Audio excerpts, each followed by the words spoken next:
৩৪ বছরের প্রফেসর উজান চৌধুরী কিনা বিয়ে করলো ১৭ বছরের একটা বাচ্চা মেয়েকে। পৃথিবীতে কি মেয়ের এতই অভাব পড়েছিল যে শেষে হাঁটুর বয়সী মেয়েকেই বিয়ে করতে হলো? ভরা বিয়ের আসরে কথাগুলো ভেসে আসতেই উজানের চোয়াল শক্ত হয়ে উঠল। কটমট দৃষ্টিতে তাকালো সামনে দাঁড়িয়ে থাকা বড় ভাই আরিয়ান চৌধুরীর দিকে। আরিয়ান ঠোঁট কামড়ে হাসি চেপে রাখার ব্যর্থ চেষ্টা করে দ্রুত সেখান থেকে সরে গেল, কারণ সে খুব ভালো করেই জানে এই মুহূর্তে উজানের রাগ ঠিক কতটা ভয়ঙ্কর হতে পারে। উজান একবার নিজের বাবা আরিফুল চৌধুরীর দিকে তাকায়, তো আরেকবার আরিয়ানের চলে যাওয়ার দিকে। মাথার ভেতর যেন আগুন জ্বলছে তার।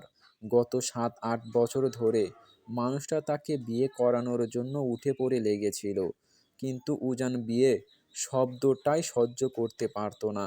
এক পর্যায়ে সে দেশ ছেড়ে ইউএসএ চলে যায়, আর তারপর সেখানে নিজের ক্যারিয়ার গড়ে তোলে।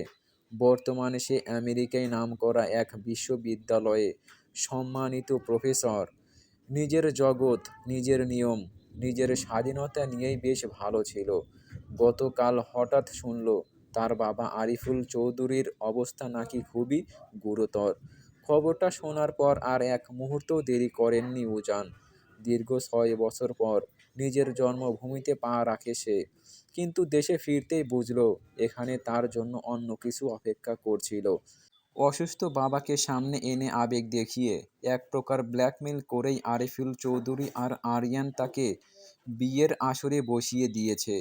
উজান চায়নি বিয়ে করতে, কিন্তু বাবার হুইল চেয়ারে বসা অসহায় মুখটা দেখে না বলার সাহস হয়নি তার। কে জানতো সেই অসুস্থতাও ছিল সাজানো নাটক। হঠাৎই কানের পাশে ফুল ভলিউমে বেজে উঠল, হুলা হুলা, হুলা হুলা তুই হাই মেরি ফ্যান্টাসি। উজান বিরক্ত হয়ে পিছনে ফিরতেই চমকে গেল। চোখ দুটো প্রায় কোটর থেকে বেরিয়ে আসার উপক্রম, কারণ যে মানুষটা কিছুক্ষণ আগেও হুইল চেয়ারে আধমরা রোগীর মতো বসেছিল, সেই আরিফুল চৌধুরী এখন নিজের বড় ছেলে আরিয়ানের সাথে কোমর দুলিয়ে হুলা হুলা গানে উড়াদুরা নাচছে। শুধু নাচছেই না, মাঝে মাঝে হাত তুলে স্টেপও দিচ্ছে। আরিয়ান তো হাসতে হাসতে শেষ। উজান ভাবছে সে কি সত্যিই বাস্তবে আছে, নাকি কোনো প্র্যাঙ্ক শোতে এসে পড়েছে। তার কপালের রগ ফুলে উঠল।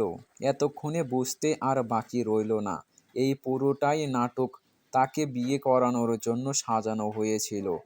উজান ধীরে ধীরে চোখ বন্ধ করল, গভীর একটা শ্বাস নিল এবং দাঁতে দাঁত চেপে বিড়বিড় করে উঠল, মীর জাফরের বংশগুলোর মনে তাহলে এই ছিল যে উজান চৌধুরী সবাইকে মুরগি বানিয়ে বেড়ায়, আজ তাকে আস্ত মুরগি বানিয়ে ছাড়ল। আরিফুল চৌধুরী নাচের তালে তালে হেসে হেসে উজানের দিকে এগিয়ে এলেন। চারপাশে বিয়ের আনন্দ, ঢাকঢোলের শব্দ, মানুষের হইচই শব্দ মিলিয়ে পরিবেশটা একেবারে উৎসবের ঢেউয়ে ভেসে যাচ্ছে।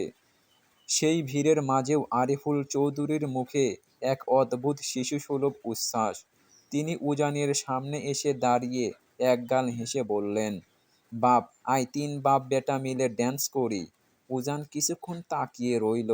সে ব্রু যুগল কুঁচকে তাকায়, লাইক সিরিয়াসলি ড্যাড, তুমি আদৌ আমার বাপ তো?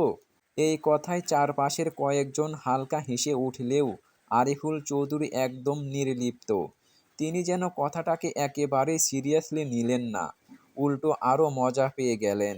হেসে কাঁধ ঝাঁকিয়ে বললেন, তুই যদি ১ মাসের মধ্যে আমাকে নাতি নাতনি হবার সুখবর দিতে পারিস, তাহলে আমি তোর বাপ, নয়তো চাচা ভাববি। উজানের চোখ মুহূর্তেই কঠিন হয়ে গেল, চোয়াল শক্ত হয়ে এলো। সে দাঁতে দাঁত চেপে কটাক্ষ স্বরে আওড়ায়, আজ থেকে তোমায় আমি চাচাই ডাকবো, তবুও এই বিয়ে মানব না। আরিফুল চৌধুরী এবার নাচ থামিয়ে উজানের দিকে একটু ঝুঁকে এসে শান্ত গলায় বললেন, যার সাথে বিয়ে দিয়েছি সেই তোকে বুঝিয়ে দেবে তুই বিয়ে মানবি নাকি মানবি না। এই কথা বলেই তিনি আবার গানের তালে তালে নাচতে নাচতে ভিড়ের মাঝে মিশে গেলেন, যেন উজানের প্রতিক্রিয়ায় তার কিছুই যায় আসে না। উজান এক মুহূর্ত স্তব্ধ হয়ে দাঁড়িয়ে রইল, তারপর ধীরে ধীরে সরে গিয়ে একপাশে থাকা একটা চেয়ারে বসে পড়ল। চোখে মুখে বিরক্তিকর ছাপ। মনের ভেতর অস্থির ঝড়। সে বিশ্বাসই করতে পারছিল না নিজের বাবাই তার সঙ্গে এমন সিদ্ধান্ত নিয়ে দাঁড়াতে পারে। বিয়ের এই আয়োজনটা তার কাছে এখন উৎসব না, বরং এক ধরনের বন্দিত্ব মনে হচ্ছে, যাকে সে কোনোভাবেই মেনে নিতে পারছে না। তাকে তার জীবনে জোর করে জুড়ে দেওয়া হয়েছে। ইচ্ছে করছিল একা একা চলে যেতে, কিন্তু সেটাও সম্ভব নয়। তাই গাল ফুলিয়ে সেখানেই বসে রইল। প্রায় 4 ঘন্টা কেটে যাওয়ার পর অবশেষে সবাই বউকে নিয়ে ঢাকার উদ্দেশ্যে রওনা দিল। গাড়ির কনভর ধীরে ধীরে চলতে শুরু করলো, আর উজানো নীরব, অস্থির মন নিয়ে সেই যাত্রার অংশ হয়ে গেল একটা নতুন অনিশ্চিত অধ্যায়ের দিকে। বাসর ঘরের সামনে দাঁড়িয়ে আছে আরিয়ান, তার স্ত্রী তুবা, উজানের ছোট চাচার ছেলে ইফাত, যে আবার তার বেস্ট ফ্রেন্ড, আর মেহের, সে হচ্ছে উজানের শালিকা, যাকে স্পষ্টই জোর করে এখানে দাঁড় করিয়ে রাখা হয়েছে। সবাই একসাথে দাঁড়িয়ে আছে। হঠাৎ ছাদ খুলতে খুলতে এগিয়ে আসছে উজান। তাকে দেখা মাত্র সকলের চোখে মুখে বিস্ময়কর ছাপ। সবাই তার কাণ্ড দেখে মুখ চেপে হাসতে লাগলো। যে ছেলে বিয়ে মানবে না বলে এখন পর্যন্ত নতুন বউয়ের মুখে দেখেনি, এমনকি আসার সময় মুরব্বিদের বকবক শুনতে শুনতে এসেছে, তবুও নতুন বউয়ের সাথে আসেনি। আর সেই ছেলে এখন রুমে ঢোকার আগেই গায়ে জড়ানো শার্ট খুলতেছে। হঠাৎ উজান এসে থমকে দাঁড়ালো তাদের সামনে। চারপাশে তাকিয়ে কপাল কুঁচকে জিজ্ঞাসা করলো, হোয়ার আর ইউ হেয়ার নাও? তার কণ্ঠে বিরক্তি আর অবাক হওয়া দুটোই মিশেছিল। ঠিক তখনই ইফাত এগিয়ে এসে তার কাঁধে হাত রাখল, মুখে ব্যঙ্গাত্মক হাসি ফুটিয়ে তুলল। ইটস, কি কপাল নিয়ে জন্মেছিস তুই! তুই বিয়ে করবি না জেনেও তোকে সেই আমেরিকা থেকে টেনে এনে বিয়ে করিয়ে দিল। অথচ আমি বিয়ে করতে চাইতেছি ন্যাংটা কাল থেকে, তবুও আমার কথা কেউ কানে নিচ্ছে না। তা দোস্ত, ভাবি দেখতে কেমন? প্রথম দেখায় নিশ্চয়ই ভালোবেসে ফেলেছিস। উজান চোখ ছোট করে তাকালো, বিরক্তির সুরে আওড়ায়, আই হেট ইউ লাভ। ভালোবাসা বলে আমার লাইফে কোনো ওয়ার্ড নেই। আর সবাই এখানে দাঁড়িয়ে থাকার মানে কি? সরো ফ্রম দ্য ডোর, আমি রুমে যাব। তখনই ডুবা মুচকি হেসে একটু এগিয়ে এসে বলল, ভাই মানলাম তোমার লাইফে লাভ বলে কোনো ওয়ার্ড নেই, কিন্তু বাসর ঘরে ঢোকার আগে শার্ট খুলতেছো কেন? সাথে সাথে পুরো জায়গাটাই হো হো করে হাসির রোল পড়ে গেল। আরিয়ান হেসে হেসে বলতে লাগলো, কেন আবার? যাতে বেশি টাইম ওয়েস্ট না হয়, তাই না ভাই? তবে যাই হোক, তুই এখন আমাদের 70,000 টাকা দে। উজান ব্রু কুচকে তাকালো, হোয়াই? ঢং বাদ দে। বাছর ঘরে যাওয়ার এন্ট্রি ফি হিসেবে 70,000 টাকা না দিলে ঢুকতে দেব না। উজান অবাক হয়ে গেল, সিরিয়াসলি? যে বিয়েই আমি মানি না, তার আবার টাকা কিসের? উল্টো তোমরা আমাকে টাকা দাও। ইফাত সঙ্গে সঙ্গে আরিয়ানের দিকে তাকিয়ে চিৎকার করে উঠল, দেখেছো ভাই, দেখেছো তোমার প্রফেসর ভাই কোন লেভেলের কিপটা? বাসর ঘরে যেতে চায়, অথচ টাকা দিতে চায় না। ভাবি তুমি কিছু বলো। তারপর সে নাক ছিটকে বলল, মোটে 70,000 চেয়েছি, সেটাও ভাগ করলে 10,000 করে পড়বে কিনা সন্দেহ। সামনে ঈদও আছে, গার্লফ্রেন্ডদের শপিং করাতে হবে। মোটে 7টা গার্লফ্রেন্ড আমার। ইফাতের কথা শুনে মেহের চোখ বড় বড় করে তাকালো। 7টা গার্লফ্রেন্ডের কথা যেন তার মাথার ওপর দিয়ে গেল। সে অবাক দৃষ্টিতে একবার তাকিয়ে আবার চোখ নামিয়ে নিল। ইফাত আবার তাকে ধমকে দিল, এই মেয়ে, কি ভাবতেছো? টাকা চাও তোমার পিয়ারা দুলাভাইয়ের কাছে? মেহের চুপচাপ রইল। সে স্বভাবতই খুব কম কথা বলে, বিশেষ করে পুরুষ মানুষের সাথে। তার ভেতরে এক ধরনের অস্বস্তি কাজ করে, তাই সে আবারও মাথা নিচু করে নিল। ইফাত আবার চেঁচিয়ে উঠল, এই দোস্ত, টাকা দে না। উজান ধীরে ধীরে প্যান্টের পকেট থেকে ওয়ালেট বের করলো। সবাই খুশিতে মুখ চাওয়াচাই করলো, এই বুঝে টাকা বের হলো। কিন্তু পরক্ষণেই সে একটা 5 টাকার কয়েন বের করে ইফাতের হাতে দিল। আমার মনটা বিশাল, আমি দান খয়রাত করতে খুব ভালোবাসি। তোকে 5 টাকা দান করলাম, এটা দিয়ে গিয়ে সামনে দোকান থেকে একটা চকলেট কিনে খা, তবুও শরীরের এনার্জি ওয়েস্ট করিস না। আর তোমরা ইমিডিয়েটলি আমাকে 70,000 টাকা দাও, না হলে আমি বাসর ঘরে যাব না। ইফাত থমকে গেল। কি বললি তুই? উজান এক পলক ইফাতের দিকে তাকিয়ে আবার আরিয়ানের দিকে তাকালো। ভাই টাকা দাও, না হলে আমি ছাদে চলে যাব। আরিয়ান সঙ্গে সঙ্গে কাঁদতে কাঁদতে প্রায় মেঝেতে বসে পড়ল। পরিস্থিতি হাতের বাইরে যাচ্ছে দেখে তার মাথা ঘুরে যাওয়ার মতো অবস্থা। ভাই এইসব তুই কি বলছিস? বাসর করবি তুই? টাকা তো তোর দেওয়ার কথা, আর তুই আমার কাছ থেকেই টাকা চাইছিস? দেবে না তো? ঠিক আছে, আমি যাচ্ছি তাহলে। সে পা বাড়ালো। সাথে সাথে ইফাত আর আরিয়ান দুজনেই তার হাত ধরে ফেলল। ভাই এমনভাবে আমাদের সর্বনাশ করিস না। আমি ফকির, আমি মিসকিন, আমার ঘর বাড়ি নেই, আর তুই আমার কাছ থেকে টাকা চাইছিস? উজান চৌধুরী বারবার কথা রিপিট করে না। টাকা দাও, না হলে আমি যাচ্ছি। এইবার ইফাত প্রায় কেঁদেই ফেলার মতো অবস্থা। ভাই দ্রুত এই কিপটাকে টাকা দাও, না হলে কাল আমাদের ফাঁসি হবে। অবশেষে আরিয়ান বাধ্য হয়ে টাকা বের করলো। উজান টাকাটা হাতে নিয়ে বাঁকা এক হাসি দিল, চোখে বিজয়ের ঝিলিক। তারপর ধীরে ধীরে দরজার দিকে এগিয়ে গিয়ে রুমে ঢুকে গেল।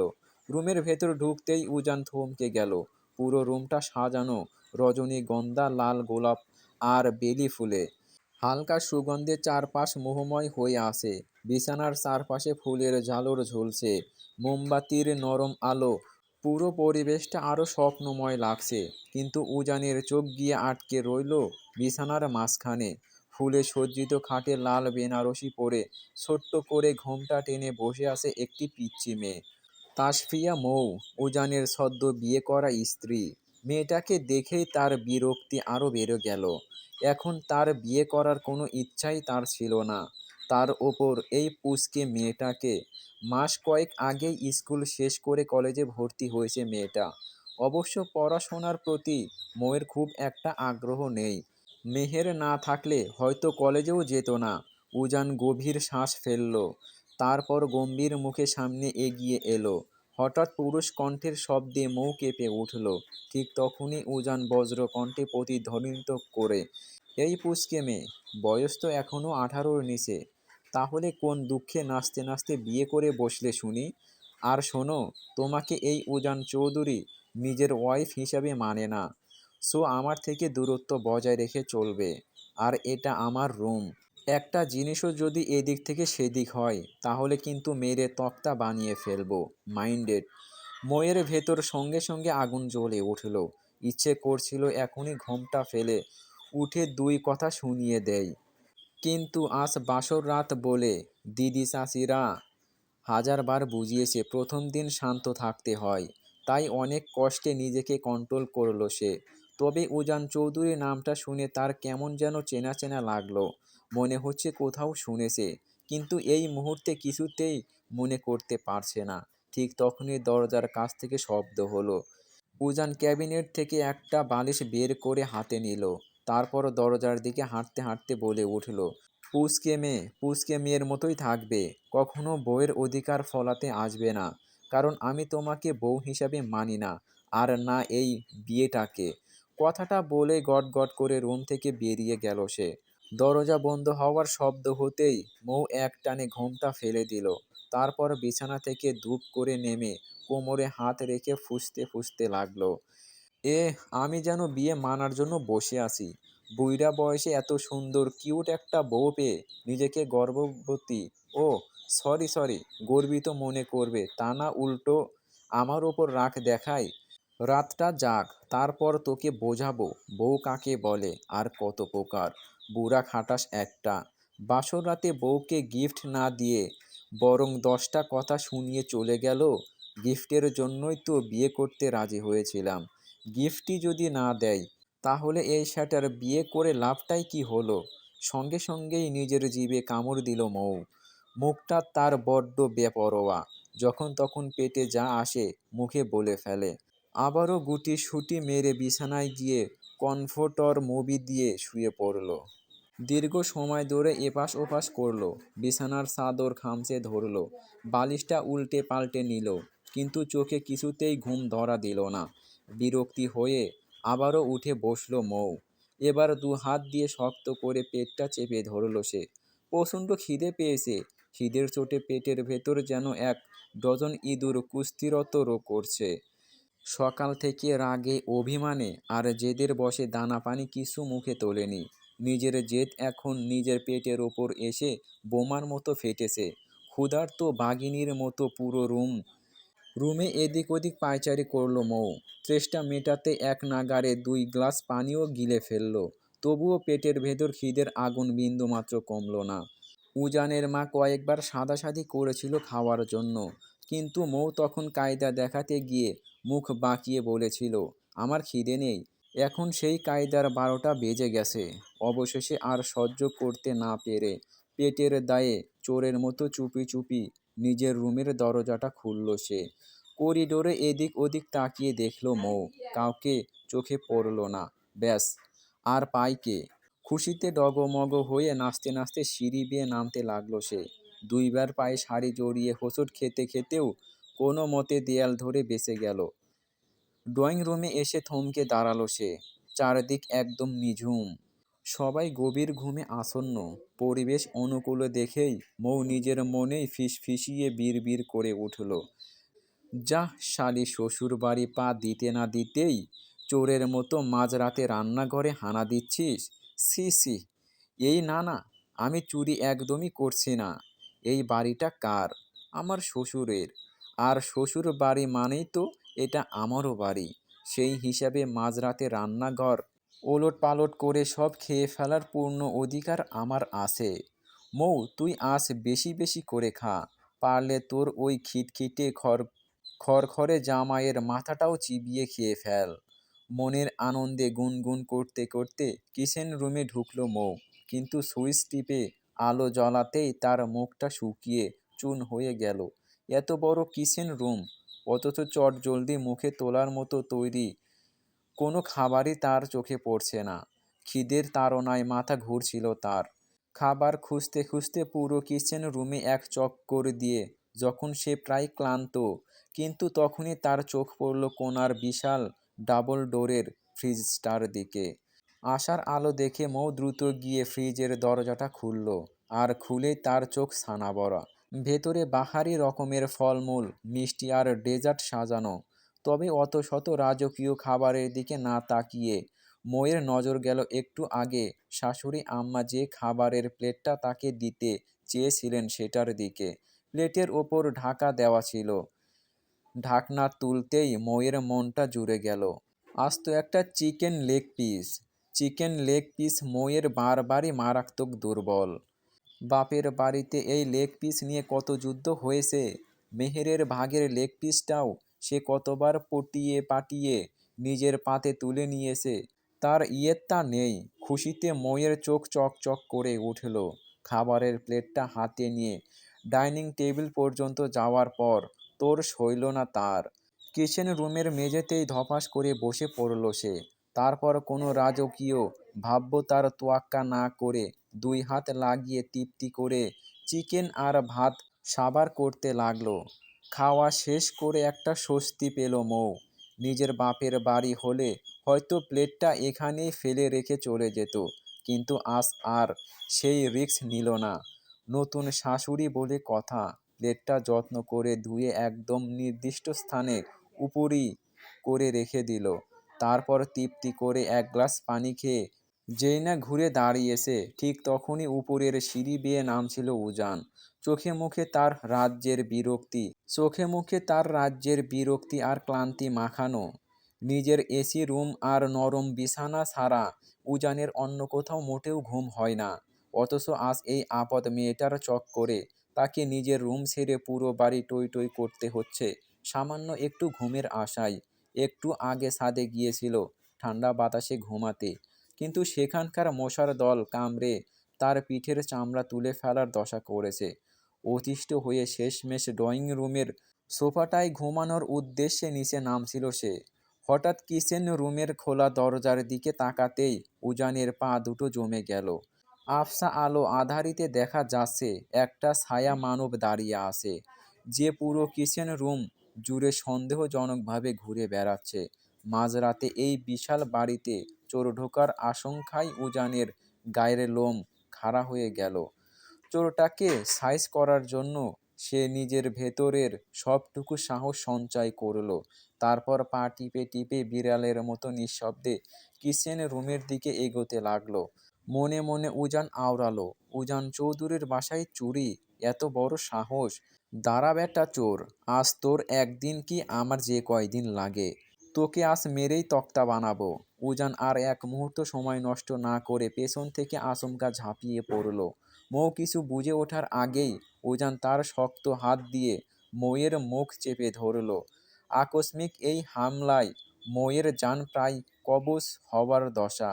সে দুই হাত পা ছুড়ে জান প্রাণ দিয়ে ছটফট করতে লাগলো।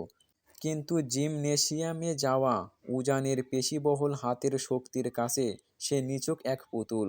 মৌ নিজের মুখটা ছাড়ানোর জন্য উন্মাদের মতো মাথা ঝাঁকাতে লাগলো, কিন্তু মুখ চেপে থাকায় শুধু অস্পষ্ট গোংরানির শব্দ বের হলো। উম উম উজান রেগেমেগে দাঁতে দাঁত চেপে ফিসফিসিয়ে আওড়ালো, চোরের বাচ্চা চোর! তোর এত বড় কলিজা যে তুই উজান চৌধুরীর ড্রয়িং রুম পার হয়ে সোজা কিচেন রুমে চুরি করতে এসেছিস?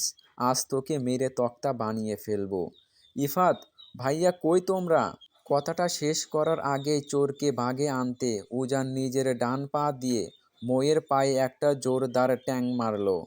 বেচারা মৌ আচমকা পায়ে আঘাত পেয়ে ব্যথায় আটকে চোখ মুখ খিচে বন্ধ করে ফেলল।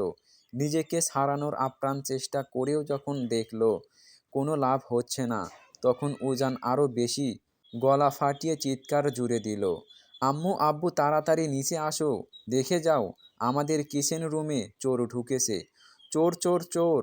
উজানের এই গণবিতাড়ী চিৎকার শুনে মৌয়ের মাথায় রাগের রক্ত চড়ে গেল। অপমানে আর রাগে অন্ধ হয়ে মৌ আর কোনো উপায় না পেয়ে উজানের মুখের সামনে থাকা হাতের তালুতে নিজের ধারালো দাঁত দিয়ে সজোরে এক কামড় বসিয়ে দিল। ব্যথায় আকাশ ঝাঁপিয়ে চিৎকার করে উঠল উজান। কামড়ের চোটে হাতটা এক ঝটকায় আলগা হয়ে যেতেই মৌ নিজেকে মুক্ত করে নিল। এক সেকেন্ডও সময় নষ্ট না করে শরীরের সমস্ত শক্তি পায়ের পাতায় এনে সে উজানকে একটা লাথি মারতে গেল। উদ্দেশ্য ছিল উজানের পায়ে লাথি মারা, কিন্তু তাড়াহুড়োয় নিশানা একদম ভুল হয়ে গেল। মৌয়ের শক্ত পায়ের লাথিটা শটানে গিয়ে লাগলো উজানের শরীরের সবচেয়ে সংবেদনশীল জায়গায়, একদম মেইন পয়েন্ট বরাবর। ড্যাশ নাতি স্যার, আমি চোর নই, তোর বিয়ে করা বউ লাগি, বউ! হাঁপাতে হাঁপাতে চেঁচিয়ে উঠল মৌ। লাথিটা লাগার সঙ্গে সঙ্গেই উজানের চোখ দুটো চরক গাছ হয়ে গেল। মুহূর্তের মধ্যে তার মুখের সমস্ত রং উড়ে গেল। ব্যথায় পুরো শরীর কুঁকড়ে সোজা মেঝেতে হাঁটু গেড়ে বসে পড়ল সে। দুই হাত দিয়ে জায়গাটা চেপে ধরে ব্যথায় তার কথা ফোটায় দায় হয়ে পড়েছে।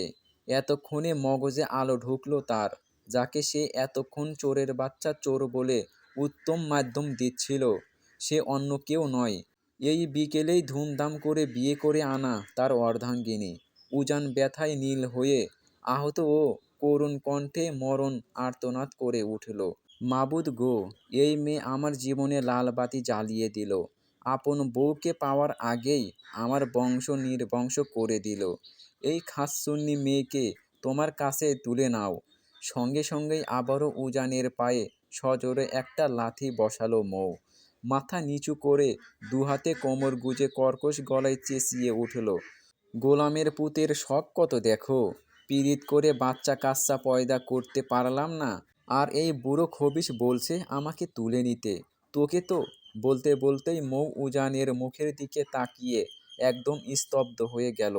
আপনা আপনি তার মুখ হাঁ হয়ে গেল, চোখ দুটো কপালে উঠল, ঘাড় কাত করে সে উজানের দিকে এমনভাবে তাকিয়ে রইল যেন কোনো এলিয়েন দেখছে। ততক্ষণে উজানের চিৎকার চেঁচামেচিতে ড্রয়িং রুমে বাসার একে একে সবাই হাজির হয়ে গেছে। মৌ এক দৃষ্টিতে উজানের দিকে তাকিয়ে থাকতে থাকতে তার মাথা ঘুরে পড়ে যাচ্ছিল।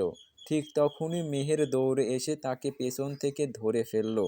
সবার সামনে নিজের ছেলেকে এমন অবস্থায় দেখে বাড়ির কর্তা আরিফুল চৌধুরী বাজখাঁই মেজাজে গর্জে উঠলেন, এই ছেলে তোর লজ্জা শরম বলতে কিছু নেই?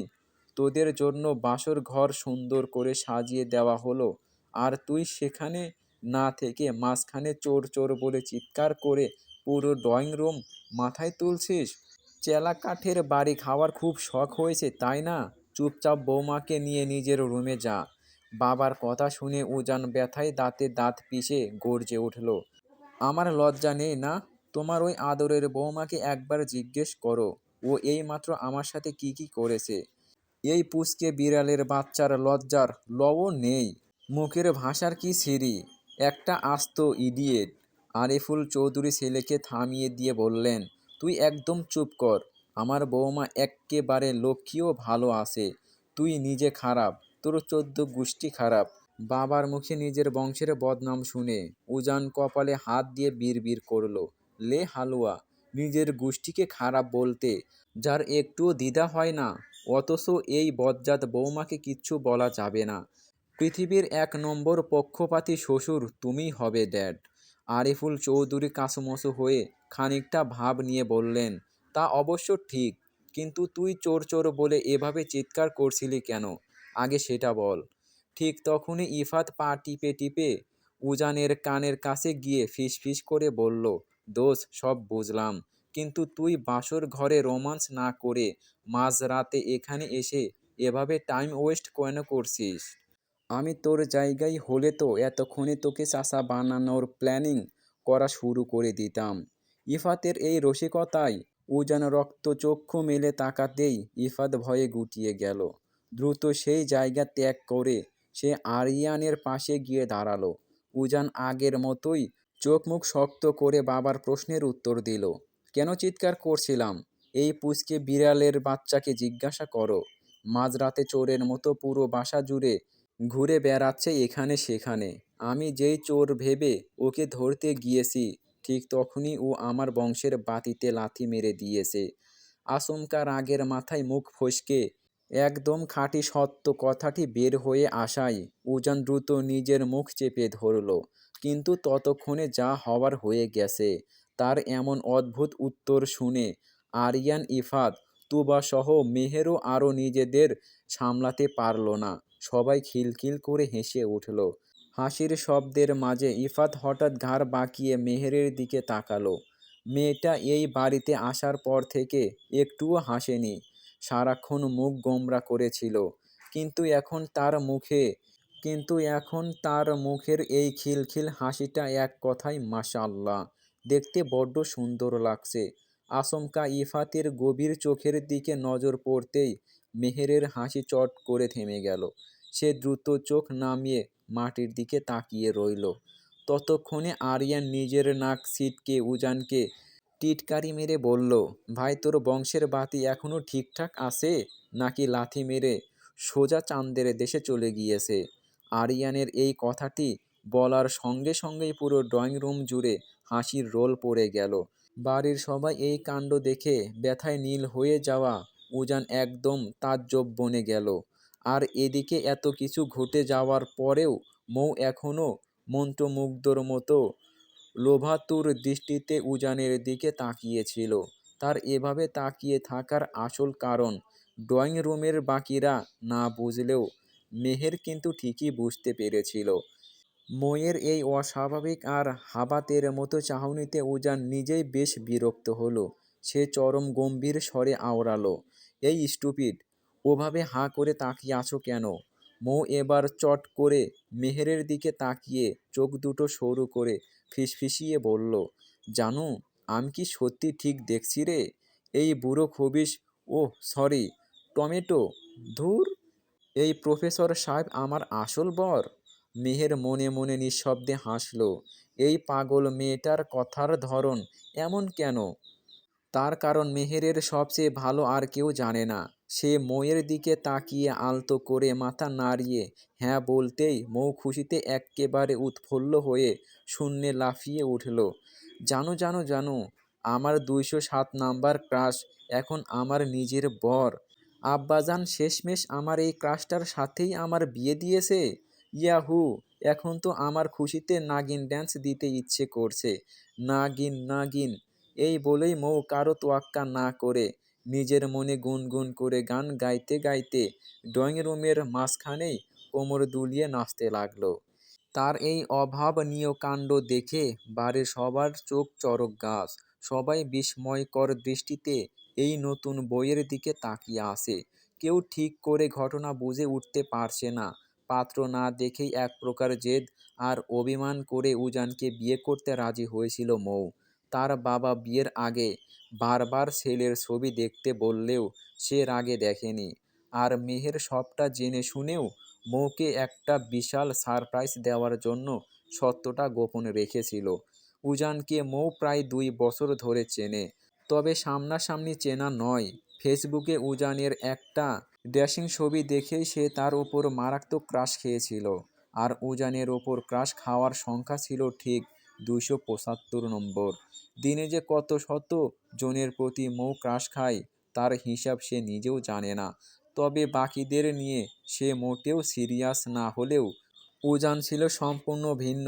ফেসবুকে উজানকে সে দিনরাত 24 ঘন্টা ফলো করে। উজানের এমন কোনো পোস্ট ছিল না যেখানে গিয়ে মৌ সবার সামনে আই লাভ ইউ বলে কমেন্ট করেনি।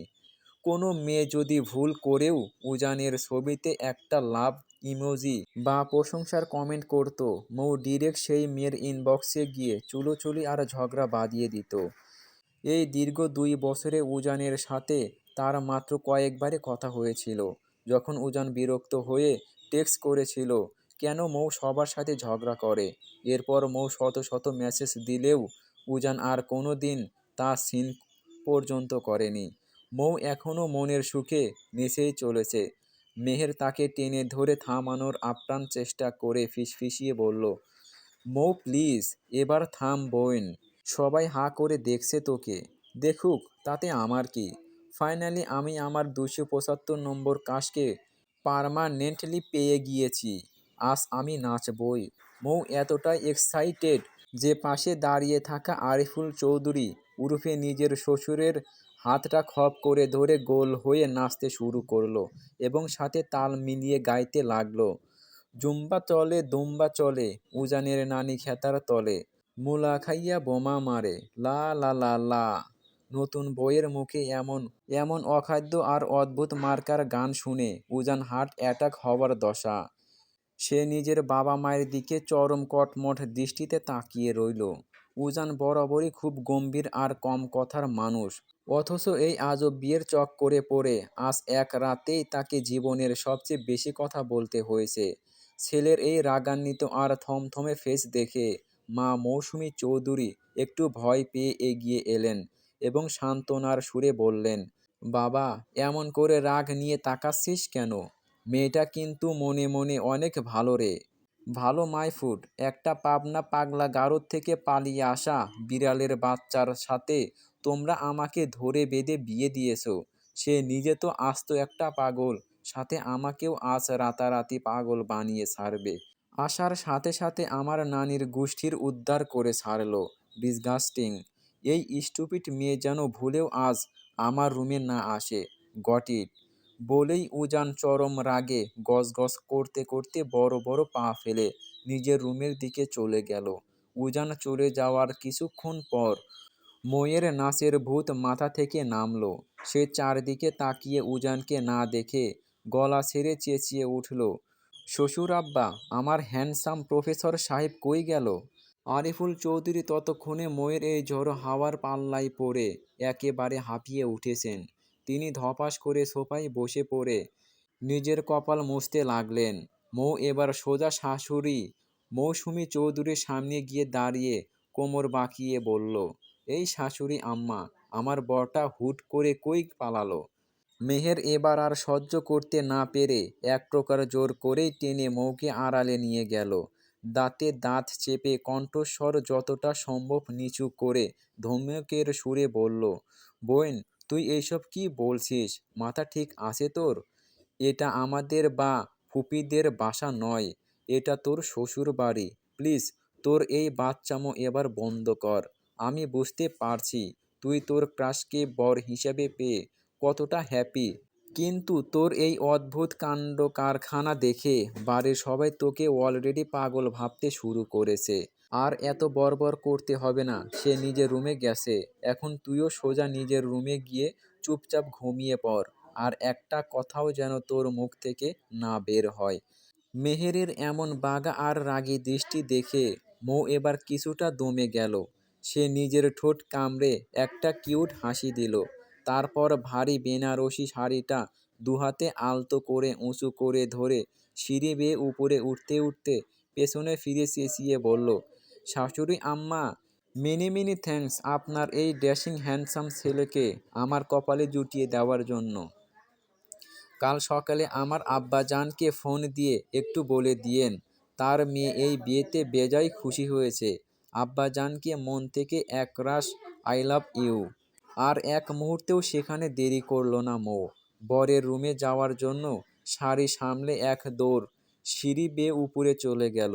এদিকে ড্রয়িং রুমে বাকিরা সবাই হাঁ করে সেদিকে তাকিয়ে রইল। রুমে ঢুকেই আচমকা থমকে গেল মৌ। পুরো চারদিক চোখ বুলিয়ে দেখল উজান রুমে নেই। মুহূর্তের মধ্যে মৌয়ের মুখটা শুকিয়ে চুন হয়ে গেল।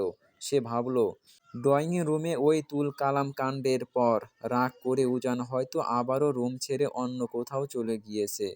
যেহেতু এই বিশাল রাজপ্রাসাদ সম্বলিত বাড়ির কোনো কিছুই তার চেনা নয়, তাই সে আর একা একা রুম থেকে বের হওয়ার সাহস পেল না। অভিমানে ঠোঁট উল্টে গাল দুটো রসগোল্লার মতো ফুলিয়ে ধপাস করে বিছানার মাঝখানে গিয়ে বসে পড়ল। এর কিছুক্ষণ পরই বাথরুম থেকে দরজা খুলে ইভান কোমরে একটা সাদা টাওয়াল জড়িয়ে বের হয়ে এলো। তার ভেজা চুল আর মাথা থেকে টুপ টুপ করে পানি ঝরছে। ড্রয়িং রুমের এই চরম অপমানের পর নিজের মাথা ঠান্ডা করতে মাঝরাতেই তাকে শাওয়ার নিতে হয়েছে। কিন্তু বের হয়েই যখন সে বিছানার ওপর লাল টুকটুকে বেনারসি পরা মৌকে ওভাবে গাল ফুলিয়ে বসে থাকতে দেখল, তখন রাগে তার কপালের রগগুলো দপদপ করে ফুলে উঠল। মাথাটা যেন মুহূর্তের মধ্যে ঝিমঝিম করে উঠল। যে বিয়েটাকে সে মানে না, ভুল করেও স্বীকার করে না, অথচ সেই বিয়ের মেয়েটা তার বিছানা দখল করে বসে আছে। উজান আর নিজের রাগ ধরে রাখতে পারল না। বাঁশখাই মেজাজে চেঁচিয়ে উঠে বলল, হেই স্টুপিড গার্ল, তুমি এখানে কেন এসেছো? এখনই আমার রুম থেকে বের হও। এতক্ষণ পর নিজের ক্রাশ মার্কা জামাইয়ের কণ্ঠস্বর পেয়ে ময়ের ভেতরে সব দুঃখ এক পলকেই উধাও। খুশিতে একেবারে গদগদ হয়ে সে বিছানা থেকে লাফিয়ে নেমে সোজা উজানের সামনে গিয়ে দাঁড়ালো। এমনিতেই মৌকে দেখে উজানের পিত্তি জ্বলে যাচ্ছিল, তার ওপর মেয়েটা এখন এক হাত দূরত্বের সামনে এসে দাঁড়িয়ে ড্যাব ড্যাব করে তার দিকেই তাকিয়ে আছে। উজান এবারও সিংহের মতো ধমকে উঠল, স্টুপিড গার্ল, কথা বলছো না কেন? হোয়ার আর ইউ সাইলেন্ট? মৌ সেদিকে পাত্তাই দিল না। উজানের ভেতরের রাগ না দেখে সে তার সোজা চুলের সুঠাম অবয়ব দেখে মুগ্ধ হয়ে দু গালে হাত দিয়ে আলতো করে আওড়ালো, সো কিউট। মৌয়ের মুখে এই কথা শুনে উজানের মুখের রং পাল্টে গেল। মেয়েটাকে সে জান প্রাণ দিয়ে ধমকাচ্ছে, অথচ সে রাগ গায়ে মাখা তো দূর, উল্টো তাকে দেখে ফ্লার্ট করছে। এই অবাধ্য মেয়ের সাথে কথা বলাই বৃথা।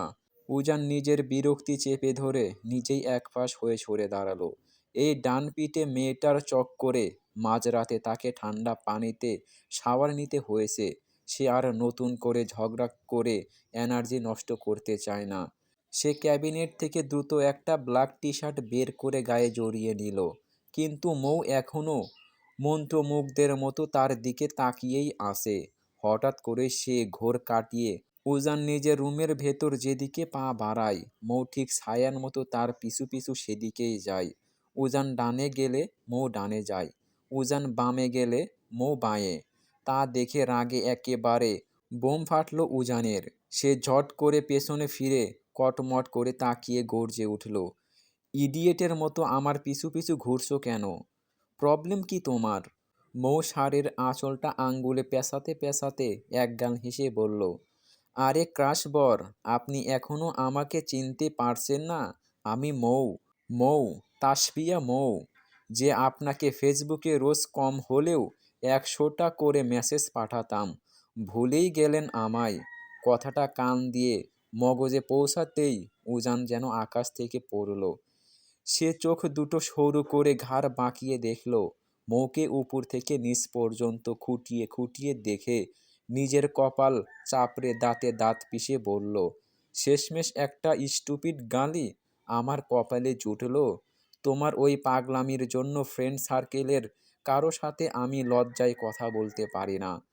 ফ্রেন্ড লিস্টে যার সাথেই আমার ছবি দেখেছো তার ইনবক্সে গিয়ে তুমি তুমুল ঝগড়া বাঁধিয়েছো, আর এখন তুমি পার্সোনালি আমার রুমে বউ সেজে চলে আসলে। মৌ এবার লজ্জা পাওয়ার ভঙ্গিতা করলো, শাড়ির পাড় দিয়ে মুখটা সামান্য আর করে মাথা নিচু করে বলল, আমি ওদের সাথে এমনি এমনি ঝগড়া করেছি নাকি? ওই ডাইনি কেন আপনার কমেন্টে আর ইনবক্সে ওভাবে লাভ ইমোজি দেবে?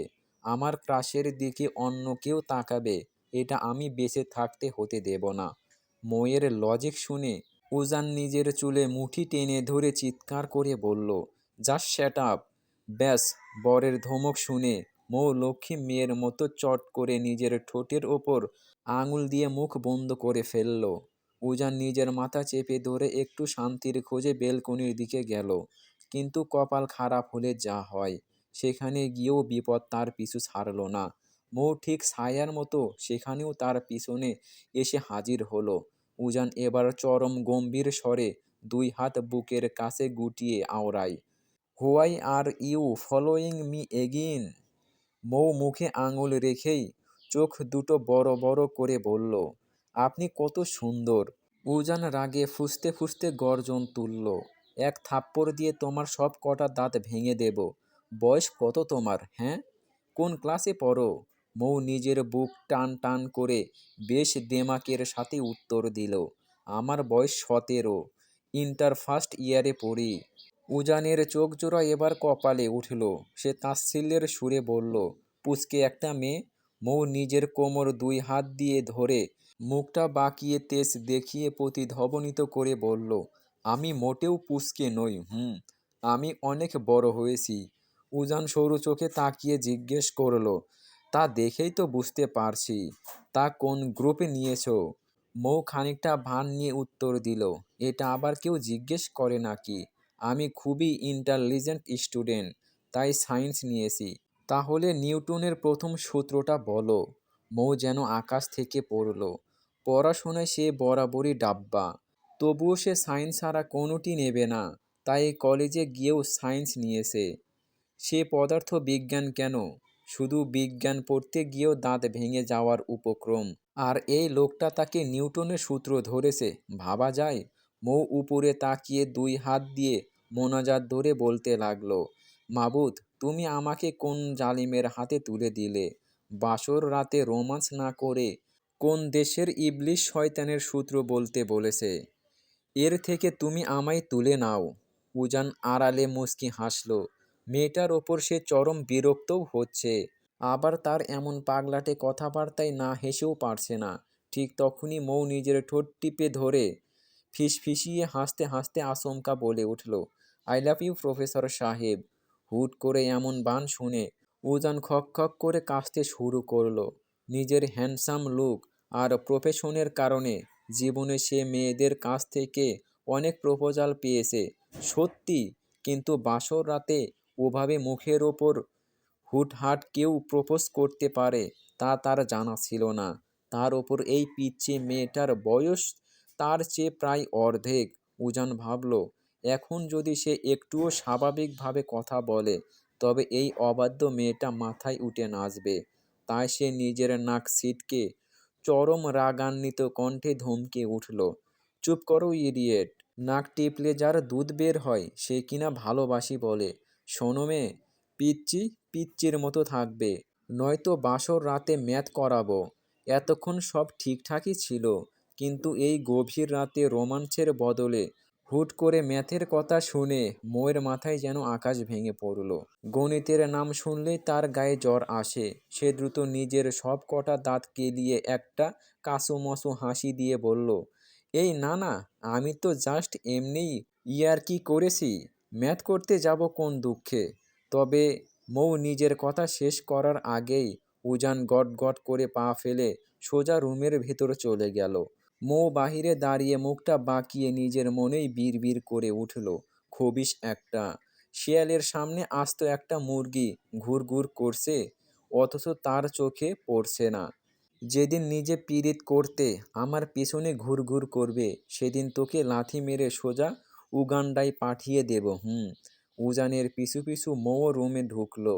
সে এবার উজানের সামনে গিয়ে ভাব নিয়ে দাঁড়িয়ে রইল, কিন্তু উজান তার দিকে এক পলক তাকানোর প্রয়োজনও মনে করল না। সে বেড থেকে নিজের একটা বালিশ টেনে নিল, তারপর ময়ের পাশ কাটিয়ে সোজা গিয়ে কর্নারের সোফায় ধপাস করে শুয়ে পড়ল। ঘুমানোর জন্য চোখ বন্ধ করার আগে সে বরাবরের মতো গম্ভীর স্বরে শেষ হুঁশিয়ারি দিল, এই স্টুপিড গার্ল, তুমি ওই বিশাল বিছানায় ঘুমাবে আর আমি এখানে সোফায়। রাতে যদি কোনো কারণে আমার কাছাকাছি আসার চেষ্টা করেছো, তবে একটা থাপ্পড় দিয়ে মাঝরাতেই রুম থেকে বের করে দেব। মাইন্ডেড? না তুমি আমার কেউ হও, আর না আমি তোমার। সো আমার থেকে সব সময় অন্তত 10 হাত দূরত্ব বজায় রেখে চলবে। বুঝতে পেরেছো?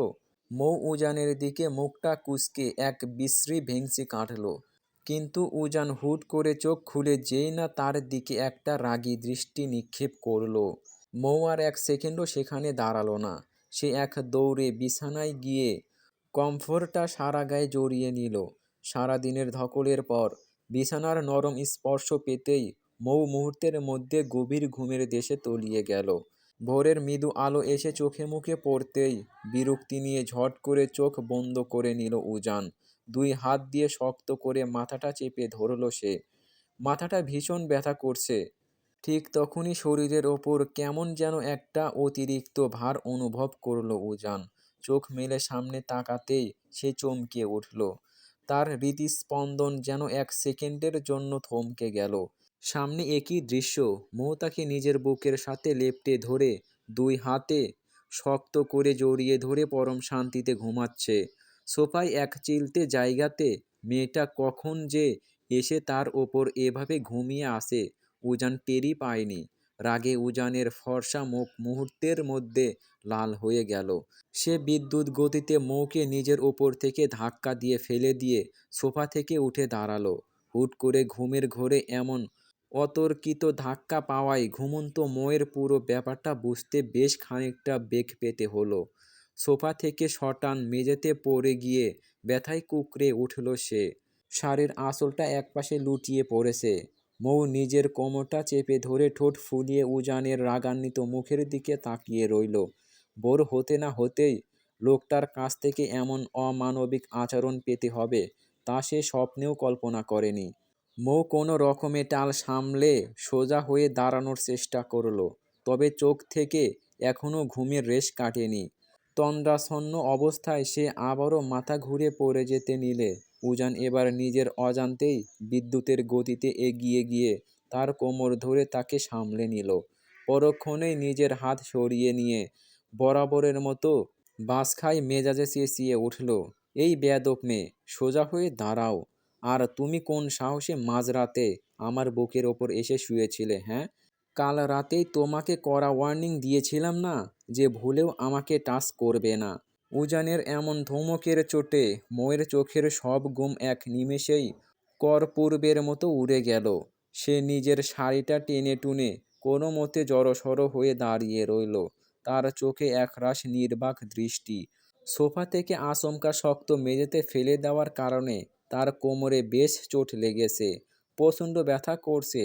কিন্তু সেই শারীরিক ব্যথা সে মুখ বুজে সহ্য করে নিলেও সাত সকালে উজানের এমন নির্মম ব্যবহার তার মনটাকে তছনছ করে দিল। সে অভিমানী মুখ করে কাঁদো কাঁদো গলায় বলল, এমন করে সব সময় কেন বকেন বলুন তো? আমি কি ইচ্ছে করে আপনার সোফায় এসেছিলাম নাকি? রাতে বাইরে প্রচণ্ড জোরে মেঘ ডাকছিল আর বিদ্যুৎ চমকাচ্ছিল। আমি খুব ভয় পেয়ে গিয়েছিলাম। তাছাড়া আমাদের তো এখন বিয়ে হয়েছে, আর আমি তো আপনাকে সত্যি সত্যি অনেক ভালোবাসি। সেই হিসেবে নিজের বরকে একটু জড়িয়ে ধরে ঘুমাতে পারি, তাই না? এতে এত মহাভারত অশুদ্ধ কি হলো? উজান তর্জনী উঁচিয়ে গর্জে উঠল, জাস্ট শ্যাট আপ। বিয়ে হয়ে গিয়েছে মানেই যা ইচ্ছে তাই করবে? Listen to me carefully. Next time একদম আমার ধারের কাছে আসার চেষ্টা করবে না। আমি ঘৃণা করি তোমার মতো মেয়েদের। যাদের কাছে ভালোবাসা মানে সস্তা একটা খেলা। যখন ইচ্ছে হলো ইমোজি পাঠালাম, আর যখন ইচ্ছে হলো ভেঙে গুঁড়িয়ে দিলাম। I hate love and I hate you. তোমাকে আমি কোনো দিন বউ হিসেবে মানি না, আর না কোনো দিন মানব। বুঝতে পেরেছো? এই বলেই রাগে ফুঁসতে ফুঁসতে দ্রুত রুম ছেড়ে বেরিয়ে গেল উজান। তার চলে যাওয়ার দরজার দিকে মৌ ফ্যাল ফ্যাল করে তাকিয়ে রইল। তার চোখের কোণটা অশ্রুতে ভরে উঠেছে। মৌ মনে মনে নিজেকেই প্রশ্ন করল, উজান তোকে বউ হিসেবে মানছে না, সেটা বুঝলু? উজান তার 275 নাম্বার কাশ, সেটাও সত্য। কিন্তু তার মানে কি এই যে মৌ উজানকে সত্যি সত্যি ভালোবাসে না? যদি মনে ভালোবাসা নাই থাকতো, তবে গত 2 বছর ধরে উজানের পাশে অন্য কোনো মেয়েকে দেখলে মৌয়ের বুকের ভেতর কেন এত তীব্র হিংসা হতো? কেন সে অন্য মেয়েদের সহ্য করতে পারতো না? কেন দিনে শত শত মেসেজ করে নিজেকে এভাবে উজানের সামনে পাগল প্রমাণ করতো? কেন ভালোবাসি ভালোবাসি বলে মুখে ফেনা তুলে ফেলতো? এসব কি শুধুই একটা পুচকে মেয়ের সাময়িক মোহ, নাকি এর পেছনে লুকিয়ে আছে খাঁটি গভীর কোনো ভালোবাসা? মৌ চুপ করে কিছুক্ষণ রুমের মাঝখানে দাঁড়িয়ে রইল। বাপের বাড়ি সে বড্ড আদরে, রাজকন্যার মতো মানুষ হয়েছে, তাই খুব ছোটোখাটো করা কথাও তার মনের ভেতর তীরের মতো এসে বিঁধে, তাকে ভেতর থেকে রক্তাক্ত করে দেয়। অথচ পাথরের মতো শক্ত এই উজান চৌধুরী তার সেই নরম ছোট্ট মনটা একটু বুঝতে পারল না। মৌ নিজের চোখের পানিটা হাতের উল্টো পিঠ দিয়ে মুছে নিল। তারপর জোর করে মুখে একরাশ হাসি ঝুলিয়ে নিজের জামা নিয়ে ওয়াশরুমের ভেতরে ঢুকে পড়ল। প্রায় আধা ঘন্টা পর ওয়াশরুমের দরজা খুলে সে বাইরে বেরিয়ে এলো। শাওয়ার নেওয়ার পর তার ভেজা চুলগুলো থেকে টুপ টুপ করে পানি ঝরে মেঝেতে পড়ছে।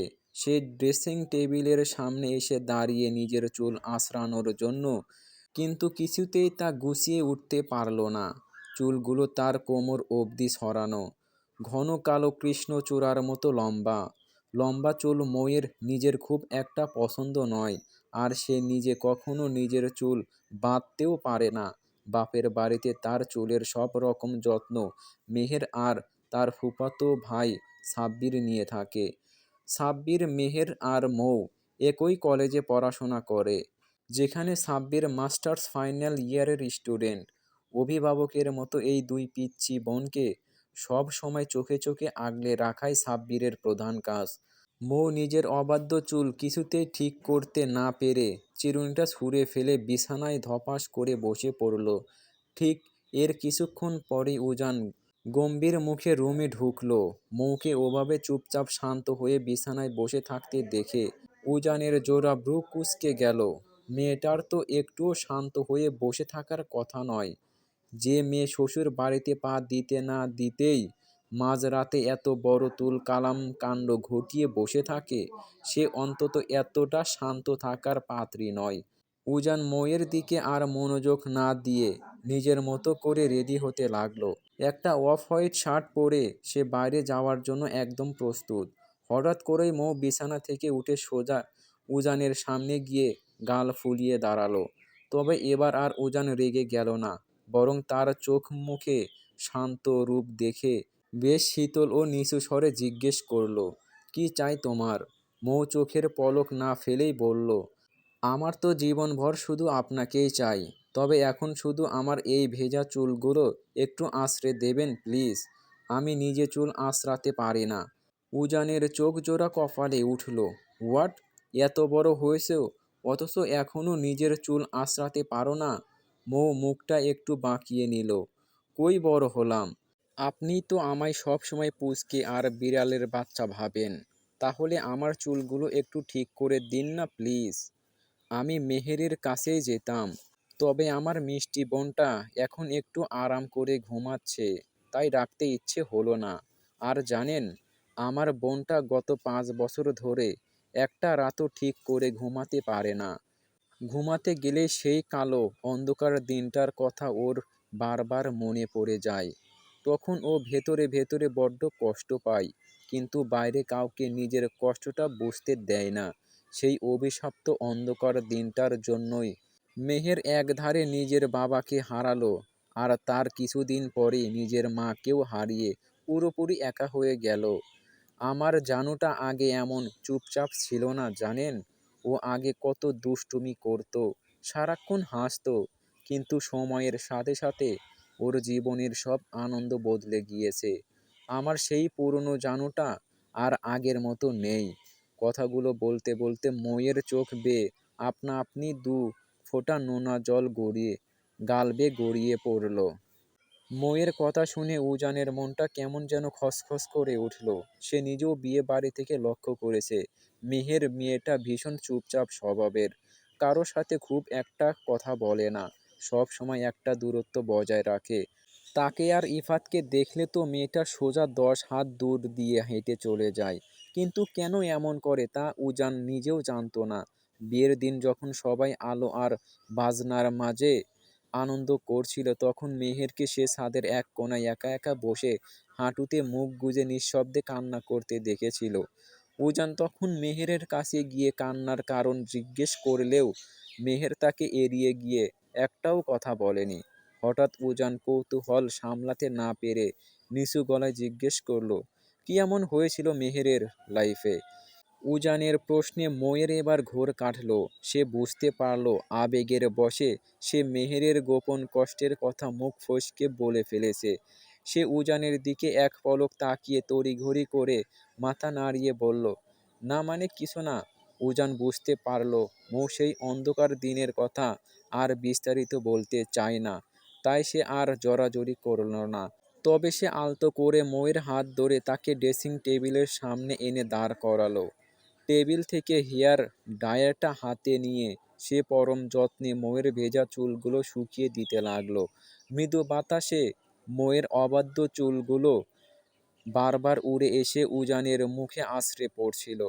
অথচ আশ্চর্য বিষয়, উজানের এখন আর বিন্দুমাত্র বিরক্ত লাগছিল না, বরং তার হৃদয়ের গভীর কোণে কেমন যেন এক অদ্ভুত অচেনা অনুভূতি সৃষ্টি হতে লাগলো। সেই অনুভূতিটা তার জীবনে অন্য বসন্তের মধ্যে সম্পূর্ণ ভিন্ন, একদম নতুন। চুল শুকানো শেষ হলে উজান চিরুনি দিয়ে অত্যন্ত যত্ন সহকারে ময়ের মাথায় একটি সুন্দর খোঁপা করে দিল এবং আয়নায় ময়ের প্রতিছবির দিকে তাকিয়ে অবচেতনভাবেই মনে মনে একটু মুচকি হাসল। বরের হাতের সেই কোমল স্পর্শ আর আয়নায় তার মুচকি হাসি দেখে ময়ের বুকটা ধুক করে উঠল। সে ভীষণ লজ্জা পেয়ে নিজের লাল হয়ে যাওয়া মুখটা লুকিয়ে দ্রুত পা ফেলে পক্ষ ত্যাগ করে নিচে চলে গেল। আর উজান ময়ের লজ্জামাখা হাসি দেখে শব্দ করে হাসল। সিঁড়ি বেয়ে নিজের অফ হোয়াইট শার্টের হাতা দুটো কোনোই অবধি ফোল্ড করতে করতে নিচে নেমে আসছে উজান। ড্রয়িং রুমের সোফায় বসা মৌ তার দিকে তাকিয়ে নিজের এক হাত দিয়ে মুখ চেপে মিটি হাসছে। ডাইনিং টেবিলে তখন শাশুড়ি মৌসুমী চৌধুরী পরম আদরে মৌ আর আর মেহেরকে নিজ হাতে খাবার তুলে খাইয়ে দিচ্ছেন। আজ যেহেতু চাঁদ রাত আর মাত্র কয়েক ঘন্টা পরই খুশির ঈদ, তাই মেহের আজ বিকেলেই নিজের ফুপির বাসায় চলে যেতে চেয়েছিল। কিন্তু এই চৌধুরী বাড়ির কেউ তাকে একা একাই সেই বাসায় ফিরে যেতে দেয়নি। বাড়ির কর্তা আরিফুল চৌধুরী মনে মনে সিদ্ধান্ত নিয়েই রেখেছেন, মেহেরকে আর ওর ফুপির বাসায় রেখে কষ্ট দিয়ে পড়াশোনা করাবেন না। এখন থেকে ও এই বাড়িতেই সবার সাথে থাকবে। যেহেতু আরিফুল চৌধুরীদের দুই ভাইয়ের কোনো কন্যা সন্তান নেই, তাই ঘরের বৌমা তুবা, মৌ আর মেহেরের প্রতি তারা এক অন্যরকম পিতৃত্বের টান অনুভব করেন। বাড়ির বড় বউ তুবা এক পাশে বসে আগামীকালের ঈদের সকল জিনিসপত্র গুছিয়ে রাখছে। ঠিক তখনই সিঁড়ির দিকে তাকিয়ে মৌ চট করে একটা আলতো খোঁচা দিল উজানকে কিছু বলার জন্য। মৌসুমী চৌধুরী মৌয়ের মনের ভাব বুঝতে পেরে মুচকি হেসে উজানকে উদ্দেশ্য করে ডেকে উঠলেন, উজান বাবা, সকাল সকাল রেডি হয়ে কোথায় যাচ্ছিস? উজান ঘাড় বাঁকিয়ে ডাইনিং টেবিলের দিকে তাকালো। মৌকে ওভাবে চোরের মতো মুখ টিপে হাসতে দেখে তার মগজে প্রচণ্ড রাগ চড়ে গেল। কিন্তু মায়ের সামনে সে নিজের রাগ প্রকাশ না করে শান্ত গলায় বলল, একটু ভার্সিটিতে যাচ্ছি আম্মু। কোনো দরকার ছিল? দরকার থাকবে না কেন? আজ বাদে কাল ঈদ, ঘরের মেয়েদের ঈদ শপিং করিয়ে দিতে হবে না? তুই গিয়ে ওদের সাথে করে শপিং মল থেকে ঘুরে নিয়ে আয়। উজান নিজের বিরক্তি চেপে বলল, সেটা আমাকে বলছো কেন আম্মু? তুমি তুবা ভাবি আছে, তোমরা সবাই মিলে গিয়ে শপিং করে এসো। আমার অনেক কাজ। মৌসুমী চৌধুরী এবার একটু কড়া গলায় বললেন, আমরা গিয়ে করে আসবো মানে কি? চুপচাপ ঘন্টা খানেকের মধ্যে ভার্সিটির কাজ শেষ করে বাসায় চলে আসবি। তারপর তোরা সবাই মিলে একসাথে শপিংয়ে বের হবি। ব্যাস, এটাই আমার শেষ কথা। সিরিয়াসলি আম্মু? উজান এবার মায়ের ওপর কিছুটা ক্ষোভ উগরে দিয়ে বলল, একটা আস্ত বলদকে এমনিতেই তোমরা জোর করে আমার ঘাড়ে তুলে দিয়েছ, এখন আবারও নতুন করে উস্কে ঝামেলার জন্য ফোর্স করছো? আমি আগেই পরিষ্কার করে দিচ্ছি, এইসব শপিং টপিংয়ের ফালতু ঝামেলার মধ্যে আমি একদমই নেই। আর আজ রাতে বাসায় ফিরতে আমার বেশ দেরি হবে। ফ্রেন্ড সার্কেলের সাথে আমাদের ঈদের আগের রাতের একটা বিশেষ গেট টুগেদার পার্টি আছে। মৌসুমী চৌধুরী অবাক হয়ে বললেন, ঘরে নতুন বিয়ে করা বউ রেখে তুই মাঝরাত পর্যন্ত বাইরে বন্ধুদের সাথে পার্টি করবি? আম্মু প্লিজ স্টপ। আমি তোমাদের আর কতবার বলবো যে না আমি এই জোরপূর্বক বিয়েটাকে মানি, আর না এই ইডিয়েট মেয়েটাকে নিজের বউ বলে স্বীকার করি। এই বলেই উজান আর এক মুহূর্ত সেখানে না দাঁড়িয়ে গট গট করে সদর দরজার দিকে এগিয়ে যেতে লাগলো। তার যাওয়ার পথের দিকে তাকিয়ে মৌ ডাইনিং চেয়ার থেকে উঠে দাঁড়িয়ে পেছন থেকে গলা ফাটিয়ে চিৎকার দিয়ে উঠল, ক্রাশবর শপিংয়ে না যান ভালো কথা, কিন্তু বিকেল আসার আগে আমার জন্য মেহেদি নিয়ে আসবেন। আমি কিন্তু বিয়ের দিন হাতে মেহেদি ছোঁয়াতেও পারিনি, তবে আজ রাতে অবশ্যই দেব। আপনি যদি নিজ হাতে মেহেদি এনে না দেন তাহলে আমি কিন্তু এই ঈদে হাত খালি রাখবো, কিচ্ছু দেব না। উজান দরজার কাছে গিয়ে এক পলকের জন্যও ময়ের দিকে ফিরে তাকালো না, শুধু যাওয়ার আগে তাচ্ছিল্যের সুরে বলল, যা ইচ্ছে করো, আই ডোন্ট কেয়ার। সত্যি সত্যি বলছি, এনে না দিলে আমি কিন্তু হাতে মেহেদিই ছোঁব না। মৌ পেছন থেকে পা দাপালো, কিন্তু উজান ততক্ষণে দুবদাব পা ফেলে দৌড়ি পার হয়ে বাড়ি থেকে বেরিয়ে গেল। উজানের এমন বেখেয়ালি দেখে মৌ এবার শাশুড়ির সামনে গিয়ে রসগোল্লার মতো গাল ফুলিয়ে বসে পড়ল। অভিমানী সুরে বলল, শাশুড়ি আম্মা, আমি আগেই আপনাদের ডিক্লেয়ার দিয়ে রাখছি, আপনার ওই খিটখিটে ছেলে যদি আজ বিকেলে আমার জন্য মেহেদি কিনে না আনে, তবে আমি কাল ঈদের দিনে কোনো নতুন জামা কাপড় পরব না। মৌ আর সেখানে দাঁড়ালো না, রাগ করে এক দৌড়ে দোতলার দিকে চলে গেল। মৌসুমী চৌধুরী একটা দীর্ঘ শ্বাস ফেলে হতাশার চোখে মেহেরের দিকে তাকালেন। ছেলেটা কেন যে এমন অবুঝের মতো ব্যবহার করছে? মেহেরও চিন্তিত মুখে দৌড়ে মৌয়ের পিছু নিল। দেখতে দেখতে দুপুর গড়িয়ে বিকেল হলো, আর বিকেল গড়িয়ে গুটগুটে রাত নামলো, তবুও উজান বাসায় ফিরল না। এদিকে মৌ নিজের রুমের দরজা ভেতর থেকে লক করে চরম মুভ অন করে বিছানায় বসে রইল। শাশুড়ি মৌসুমী চৌধুরী দরজার বাইরে দাঁড়িয়ে কত অনুনয় বিনয় করলেন, কিন্তু মৌ জেদের বশে দরজা তো খোলেনি, উল্টো এক ফোঁটা পানিও মুখে তোলেনি। মৌ আজ সারা দিনে নিজের রাগ আর অভিমান চেপে রাখতে না পেরে শাশুড়ির ফোন থেকে উজানকে কম করে হলেও 50 বারের ওপর কল করেছিল। উজান প্রথমবার রিসিভ করে মৌয়ের গলার আওয়াজ পেয়েই কেটে দিয়েছিল, আর তারপর থেকে ফোনটা পকেটে পুরে রেখেছিল, একবারের জন্যও রিসিভ করেননি। মৌ মেঝেতে উপুর হয়ে কাঁদতে কাঁদতে একসময় ক্লান্ত হয়ে ঘুমিয়ে পড়ল। রাত তখন প্রায় 2টো। তখন উজান অত্যন্ত ক্লান্ত শরীর নিয়ে ধীরে পায়ে বাসায় ফিরল, কিন্তু সে ড্রয়িং রুমে প্রবেশ করতেই সোফা থেকে বাসখাই মেজাজে উঠে দাঁড়িয়ে সিংহের মতো গর্জে উঠলেন আরিফুল চৌধুরী। বাবার এমন রুদ্র রূপ দেখে উজানের পায়ের নখ থেকে মাথার চুল অবধি কেঁপে উঠল। আরিফুল চৌধুরী দাঁতে দাঁত চেপে বললেন, বেয়াদব ছেলে, আমি কি তোমাকে এই শিক্ষা দিয়েছি? যেখানে আজ পর্যন্ত এই বাড়ির কোনো মেয়ে বা বউকে সামান্য কথার আঘাত পর্যন্ত দেওয়া হয়নি, সেখানে তুই আমাদের ঘরের নতুন বউকে সারাদিন এভাবে কাঁদিয়েছিস। নিজেকে কি মনে করিস তুই, হ্যাঁ? একজন সামান্য ভুল নারী তোর জীবন থেকে চলে গিয়েছে বলে তুই প্রতিশোধ নেবার জন্য এভাবে আরেকটা নিষ্পাপ মেয়ের জীবন বিষিয়ে তুলবি? বন্ধুরা তোমরা একটু কষ্ট করে পড়ে নিও প্লিজ প্লিজ প্লিজ।